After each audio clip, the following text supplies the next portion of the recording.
أحمد شوبير بيقول النادي الأهلي قرر التراجع عن إعطاء حقوق بناء استاد النادي الأهلي الجديد لشركة إليانز العالمية مقابل 6 مليار جنيه، وبيعطي حقوق بناء الاستاد لشركة مصرية وطنية.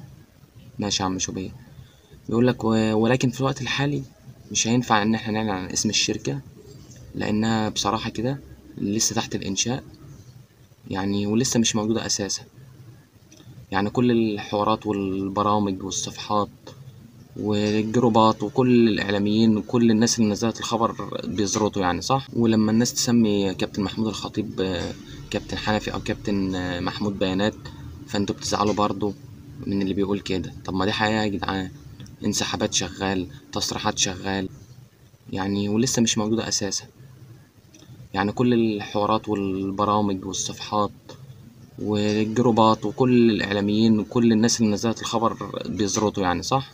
وبيشتغلونا، بيعجنوا من الآخر. ما انت عجان كبير يا عم شوبير، انت وكل اللي زيك، او الأهلاوية عامة يعني. مفيش حد بيعجن في مصر الأهلاوية، وفي شوية زملكاوية والعجن شغال على ودنه. عرفتوا بقى أهلاوية إن احنا من حقنا نزعل، ومن حق أي حد ينتقد أخبار الأهلي كلها، وما يصدقش صفحات الأهلي ولا قناة الأهلي ولا الإعلاميين اللي شغالين في قنوات غير قنوات الأهلي.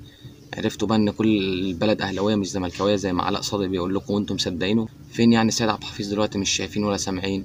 ولا الدكتوراه اللي خدها مأثرة على شغله وعلى الحكاوي بتاعته واللت والعجن والخبيز؟ فاهدوا كده أهلاوية وخدوا نفس عميق.